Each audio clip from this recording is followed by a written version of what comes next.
Hello and greetings, groovy geographers. If you are watching this video, you are enrolled in Geography 100 Physical Geography for summer of 2026 at Skyline College. My name is Rachel Cunningham. My pronouns are she, her, and hers, and I shall be your professor for this whirlwind 6 week fire hose to the face of information. So this video is a quick little introduction. Welcome to the course. We'll go through our Canvas page, our syllabus, and do some, really quick what is expected again in 6 weeks of chaos. And also to assure you that I am a real person, not just an AI bot that lives in a machine. I'm real. I'm human. So yeah, you can call me Rachel. You can call me Professor Cunningham, Ms. Cunningham. Don't call me Mrs. Cunningham. That's my mother's name. Whatever is best for you. Email is the fastest way to get a hold of me. I balance between my Skyline office that I'm also teaching at CSM this summer. So email is a great way to get a hold of me. And office hours can either be in person in my office at Skyline College. I've got a lovely view of the ocean, or on Zoom, since many of you are probably not in the Bay Area. So again, this is Physical Geography, Geography 100. Let's go ahead and take a look at our Canvas page, which is live. If you don't have access to Canvas, email me ASAP because it went live this weekend, so everyone should be able to see it. Okay, let me go ahead and share my screen. All right, so your screen should look something like this. Okay, not a whole lot posted because it's brand new. We just started today. But everything that, because this is an online asynchronous course, there are no required in-person meetings. Again, many of you may not be in the Bay Area. I know a lot of folks from Los Angeles and New York seem to like to take my classes for some reason. But you never have to meet in person. So you will submit all of your work through Canvas. It is preferred that you do your communication through Canvas for accreditation purposes, but Canvas is also kind of evil. If you remember our lovely hacking episode that happened last month, so email is fine as well. Okay. So this is a zero textbook class course. So textbook is free. You can find it right here. And depending on my Zoom settings, it might be sharing the screen right now, depending on what's happening. But this is an OER textbook. Um, yeah, I think it should have worked. We'll see. We'll see when I edit. We'll fix it in post. If it's set up like a Google Drive, so you will each chapter is a Google Drive chapter, so you can have it on your home device and access it from anywhere you are on your iPad or laptop or whatever. If you hate reading online, which I don't blame you, our library does have a few printed physical copies for a small fee. So if you like to be old school and do a paper textbook, you can do that too, but it's not required. Okay, so this page now is, by the time you watch this, we'll probably have stuff populate, but as I record it is quiet. This is where all of your lessons will be, and so each lesson, of which we have like 5 a week because we're smushing 18 weeks into six, um, is going to be where all your lessons are, and each lesson will consist of PowerPoint lecture slides, a recorded video, either by myself or by some other reputable person, depending on if it's my area of expertise or not. And then there'll be a quiz for you to take. The quizzes are not worth any points. They're just practice quizzes. I reuse questions and it's the same format as your exam. So just think of your quizzes as a good practice. You could take them 1,000 times. You could take them 0 times. It is completely up to you. They are there for you to support and check your work, and not for me to bug you about middly little points. Okay, so let's look at the syllabus. I have it posted both as on your side for, I know some people are not familiar with Canvas. If you are new to online learning, you can use these sections on the side on the left as well. Is really great for navigation. The left-hand side is the best spot to go for navigation. I like to put everything through home just because I'm a child of the 80s, ET phone home. But you also can navigate, your discussion posts, your assignments, whatever feels best for you. Okay, but we're going to focus on our syllabus, which is posted on 3 different places on Canvas. So no excuse that you didn't see it. It's everywhere. So you can have the PDF file here, but I also have it posted here as well. We'll go ahead and go through it together real fast. Again, that's me. Ta-da! Email is Cunningham Rachel. Make sure you have the whole thing because you cannot throw a rock in Ireland without hitting a Cunningham. And there are other Cunninghams who work here in the district, and we are not related. So make sure you include the whole email to get to me. Please allow 48 hours for response. I am responsible for both childcare and elder care in my family, so I am juggling all the things. If I don't get back to you right away, it's not because I hate you. It's because I'm probably sleeping or chasing after someone. So that is that. And then again, office hours I found in the summer months because many of you are working additional jobs, maybe you picked up extra hours because of the summer schedule. Many of you are four-year college students who are trying to pick up an extra GE class. Many of you are also caring for children who are home from school for the summer break. So I found that having set office hours doesn't really work. Like no one ever comes and then they need new things anyway. So it's just easier. You let me know when you want to meet. I'm around, both in person and in the little box on the screen. Um, and yeah, I'm happy to meet and chat about strategies for success, and if you're interested in this field, anything, and as it may be. This is a science course. The funny thing about being a geographer is no one knows what quite to do with us. I'm a cultural geographer by training. So my personal research is in the cultural discipline, but before I was a geographer, I worked in agriculture with a plant biology background. So I also feel very comfortable in the science word as well. So many of you are probably taking this as a science general education course. This just fulfills the physical science requirements. So this is going to be the physical geography branch of the geography tree. It's going to be like the physical earth stuff, like why are there earthquakes? Why are there tornadoes? Where are there rainforests and why? Lots of that kind of stuff. Okay, so we definitely are going to be including humans because part of being a geographer is we don't separate humanity from our living environment. Humans and our living environment are very intertwined, and you can't really have one without the other. So we will see a lot of how humans are impacting our environment and how the environment is impacting us. We're also getting all that cool science fun stuff in. If you have questions about transferring this course, it is both UC and CSU certified, but I am not a counselor, nor do I play one on television, so please talk to your counselor. If you need if you need a lab credit, this class is just the lecture credit. If you need the lab, that's a separate class, Geography 101. Okay. We are entirely online, which probably all of you know. GE stuff, to class course outcomes. The biggest, what I see with not just summer classes, I've been teaching for a while now. The biggest hurdle I see in terms of where students go amiss in their grades is something happens, you're busy, life continues to happen while we're in college, you're taking a lot of classes, you're working a lot, whatever, and you fall off the radar. And then you fall behind, and because you're nervous to say something, you are embarrassed to email me and say, hey, I messed up, or hey, I need help. And so you keep falling farther and farther and farther behind until suddenly it's the last week of the semester and you're like, hey, what can I do to fix my grade? The answer is get a time machine, right? Um, the earlier you communicate with me, any issues you have, any ways that I can support you, whether it be we can have weekly meetings to talk about goals. I can introduce you to counseling folks, to accessibility folks. Like there's tons of resources, food pantry, rent support. Like, let me know how I can support you. The sooner you do that, the better. Because again, the more you wait, then the more assignments you miss. And then there's a certain point where you just missed too many points and we can't get back on track. I promise I don't bite. I don't have rabies. I'm not that scary. So even though I am wearing kind of spooky earrings today. But yeah, seriously, keep in touch. That's the best way that I can't know if you need help if you don't tell me you need help, basically. Call me. Okay, so assignments and grading, the part that people care about. So you will submit all your work through Canvas. Again, this is an online asynchronous course. 50% of your grade is going to be based on exams. There are three of them, and they are non-cumulative. And you drop your lowest.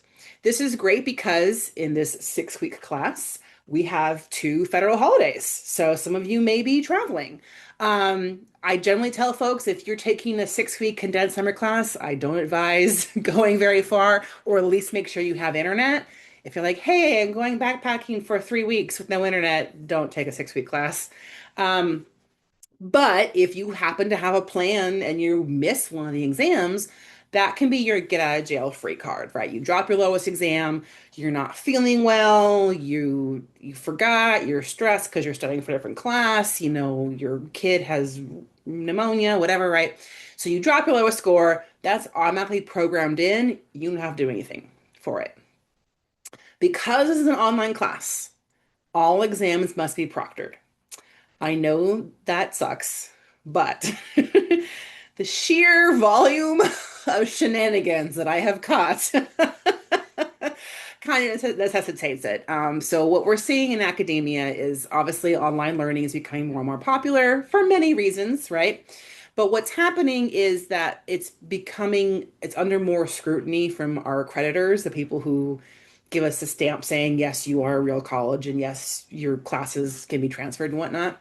So, us as faculty and your schools are getting asked to produce more and more proof that these classes are rigorous and the same high standard of learning as our in-person classes. Because the fear is if someone just doing all online classes, if they're just, chat GPT everything or just looking up all the answers or having their dog take their exam for them or whatever, then how do we prove that you're learning your content, right? So if you're seeing more of your online instructors being more strict about things or pushing back on more things, that's kind of coming back from us. Like just last semester, one of my classes has got audited. It's not a bad thing. We did fine, but it was audited by the accrediting board, being like, "Hey, just want to pop in, make sure that everything is up to snuff." I passed, but still, like that's happening more and more often. So all your exams supposed to be proctored. You have three options because I totally understand that everyone has different comfort levels with creepy people watching you take exams. Um, I have seen statistically the most popular option is to use the Proctorio online proctoring software. This you may have used in other classes. You're going to be sitting at home or in the library, wherever you are, and you turn on your computer, and it is a embedded software that will record your camera and record your voice and record your screen. So because you can do it from anywhere, you can take it, sitting on a beach in Thailand at 2 a.m. if you want to, as long as you have internet. That's very popular. There are many folks who have safety and security and privacy concerns, especially after the Canvas hack. So I am not going to require you to use Proctorio. I personally find it very stressful. I have an anxiety disorder, and Proctorio makes me very stressed. So I'm not going to make you do it. So if you don't want to do the proctoring software, you can have a real life person proctor your exam as well. So I am here at Skyline College, right? I'm happy to set up a day where people just come by, come see where your tuition dollars are going, and we just take the exam and then go out for lunch, whatever. If you're not in the Bay Area, you can have an employee of any accredited college or university. So your baseball coach, your local library, your English professor at University of Minnesota, whatever, right? There's a whole process for that as well. So someone has to be making sure that you're not just pulling all the answers out of your sleeve.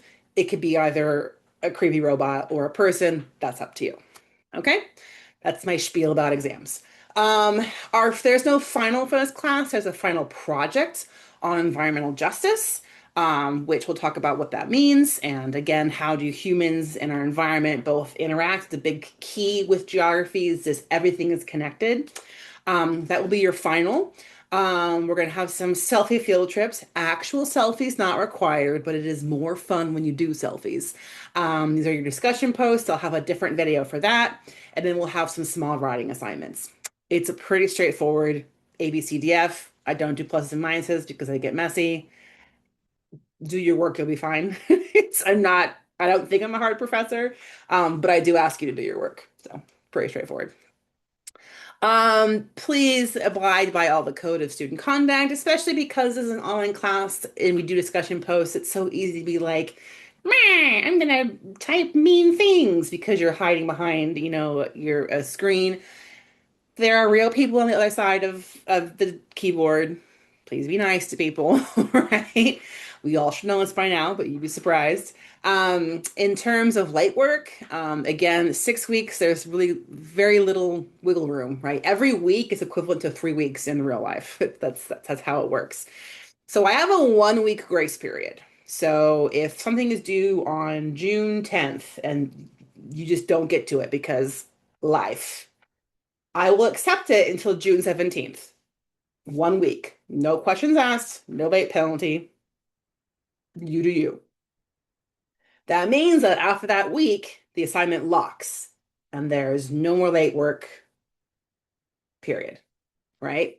So if you're someone who tends to run a few days late, this is great. If you're someone who waits last minute, this is not great because I have found people then wait until the whole 1 week is up. And I'm like, oh, wait, this is a big assignment. It's like, yes, it was due last week. Um, so there's that. Um, Equity in classroom, this should be a safe space for everyone, regardless of how you identify. And if you don't feel that if this space is not working for your education, you can talk to my boss. She's awesome. Her name is Dr. Bianca Rowden Quince. She's our acting dean of social sciences. She is amazing. And she has done a lot of training in equity work. And so if you are concerned about how I'm running this class, she's the person for you to talk to. Accessibility and accommodations. I love Educational Access Center. They are amazing. I would love to introduce you to them. Just let me know, and I'm happy to put you in touch. Title IX. Don't be a creepy jerk. Like this should be obvious, and yet it's not. So don't. Financial aid stuff, undocumented students. That's one nice thing about being an online class is that you don't have to come in person at all if you don't want to. So there is that extra level of security for some folks. If you need support, Skyline College has a legal immigration clinic. We have, again, food pantries. Like we have lots of things to support you, regardless of you or your family status. Everyone is welcome here. Okay, so acknowledging our sources and academic integrity. I'm not going to pretend that AI is going to go away. It's here. But I think that we have to be cognizant of how do we ethically incorporate AI and ChatGPT in ways that don't replace us for many reasons, for environmental reasons, for ethical reasons, for job security reasons, right?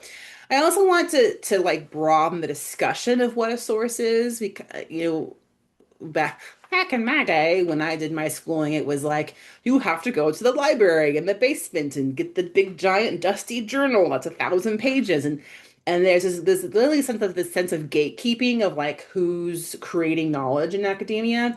We want to get rid of that. I want you to think about how can you use knowledge creation within your community, with your elders, with people living lived experiences, especially for your environmental justice project. If you're doing an environmental justice project on the West Oakland air pollution and you want to interview people who live in West Oakland, like that would be a great source. It doesn't have to be something in a dusty library covered, in the card catalog and the moth flies out, whatever. It doesn't have to be that, right?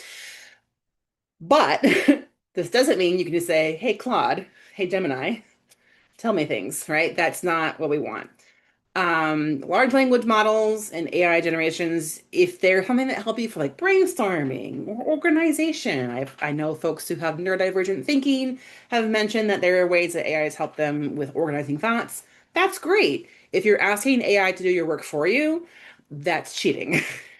And I don't like cheaters, right? So please don't, right? If you have a question of if your use is a problem, let me know. Like we can check it out, right? I'm not going to say no AI ever. We have an actual AI assignment in this class looking at the use of AI technology in geographic education, um, which I have an opt out for those of you who hate AI like me. Don't worry, I'm not going to force you to drain a rainforest. Um, but again, being an online class, we're getting more and more pressure from accreditation from administrators as to making sure that the work you're turning in is actually representative of the work that the knowledge that you know and not just what Claude or Gemini or whatever bot is fashionable nowadays is doing. Mental health support, we have amazing counselors, and we have free, confidential personal counseling. It can be related to schooling, it can be related to life. Again, things are kind of a trash fire in the world right now. I encourage you to talk to someone if that would be helpful. This is your schedule. It's gonna go so fast. Oh, it's so fast. Oh, I've got a headache already. Bleh. Anyways, so hold on to your butts. I think that's all of the stuff I'm gonna throw at you for now. Yeah, drop me an email. Let me know.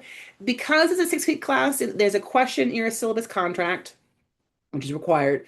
The question in your syllabus contract, like what do you want to cover this summer?